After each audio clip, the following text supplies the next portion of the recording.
What's going on, guys? So this is the first time I'm tackling a courage fan fiction, huh? Um, so this one is one I was actually remembered like recently, like I think yesterday. Where it's kind of giving a new perspective into Eustace, like kind of trying to, like as the description says, confessing why he hates courage, and it's also to hope to show the old man's better side. Um, does it do that? Well, we'll see once we start reading. His eyes were closed over his tired, squinted eyes. The lines around his face were deep and made obvious by the soft moonlight creeping from the window in the bedroom. His thick, bumpy tongue lolled back into his throat, causing him to snore out of his aged, parched lips. His weak bones moved on their own to grab the thin bed sheets and pull them closer, which woke his partner. Blinking in confusion, the large woman sat up in bed, gave him one long look, then faced her gaze at the end of the bed. Her facial expression changed from a sleepy, worn gaze to a happy, accepting one when she saw the small pink dog smiling in its sleep as it rested contently on the quilt.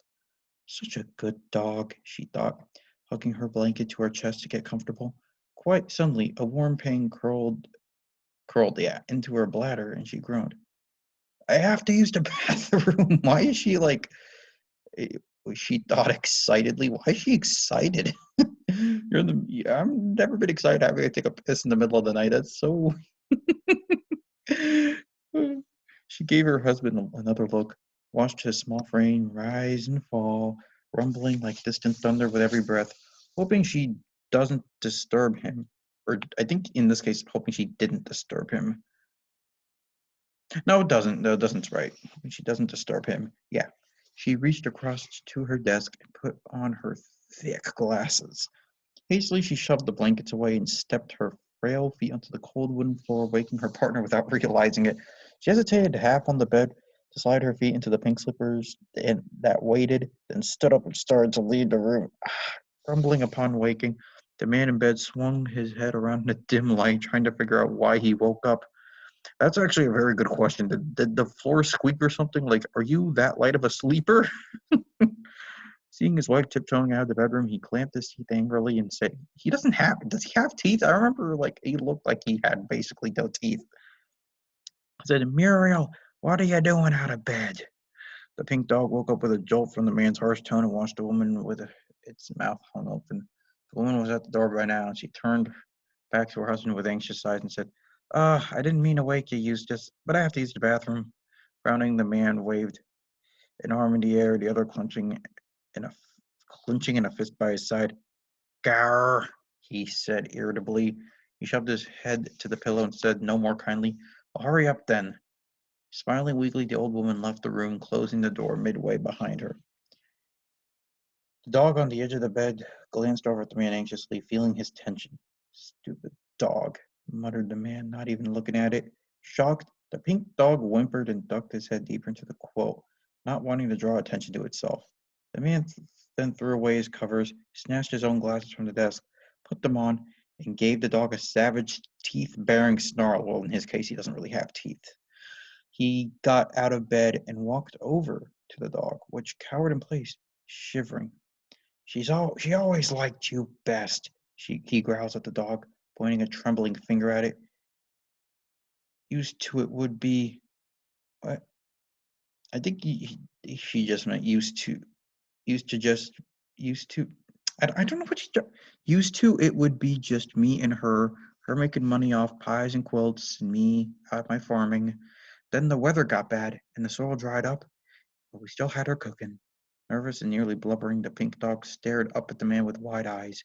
The man's frown deepened into a more thoughtful one, his hand moving to scratch his chin, and he spoke, saying, come to think of it, my life before Muriel was just living with Mama, who hated my guts.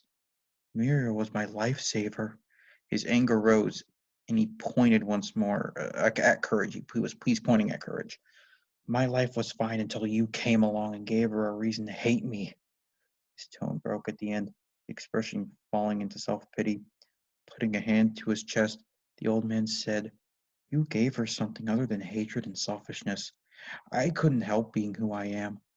I love Muriel, but with only getting negativity and bad remarks from my ma, with my pa leaving when I was so little, I couldn't help but be this way. It's not my fault. The pink dog sat up and alert, its head tilting, listening. But when you came, a dark shadow passed across his face. You showed her a way out.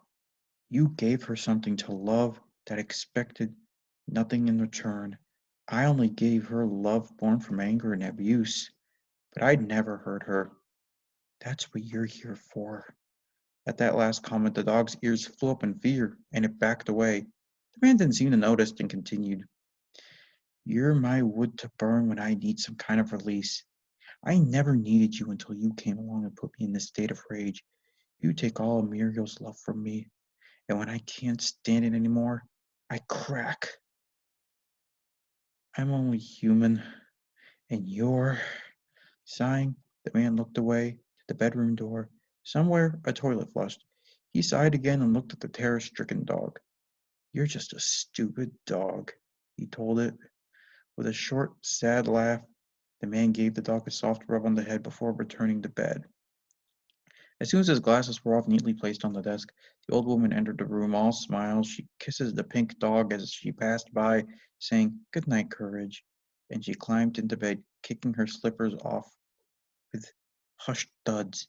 There was silence for 2 long minutes, in which the dog laid awake with wide eyes, listening to the man's soul snoring and the old woman's sweet sleeping breaths. The dog kept its ears on the soft sounds the woman made, and was put to sleep. The moon rose high in the sky as the night wore on. Eventually, the moon began to sink, and the world was placed in the utter darkness until the sun decided to show its heated face. And late in the night, the dog was woken by the muted, broken whimpers of an old man crying. So that's the fanfic. Aside from a few grammatical things, I actually think it's very well written, and the descriptions are very well done. And I think the characterization is actually pretty good too. But here's one question: Does if this is true, like if this is why Eustace hates Courage, like would that change your perception of him?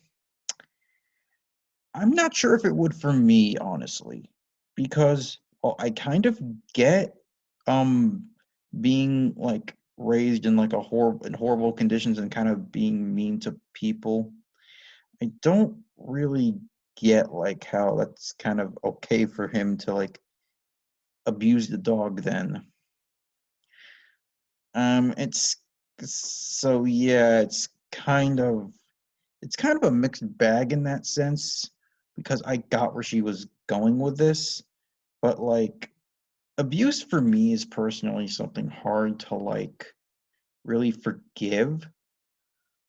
Um even like when a character like and I get having this kind of motivation because like we've seen Eustace like in the past and he does have horrible family members, like his mom's horrible, his brother's horrible. Yeah, I remember he has a brother.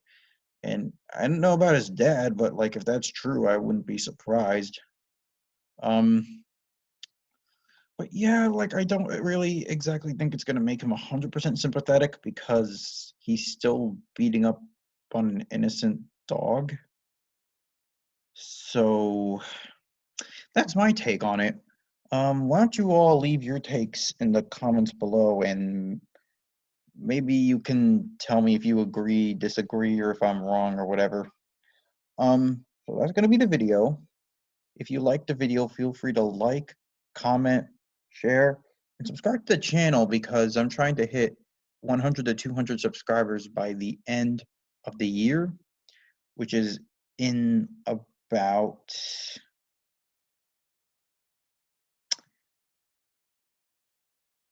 which is in about 3 weeks. So I would really appreciate that. But thanks for stopping by. And until then, until we meet again, stay beautiful because I'm certainly not going to do that for you.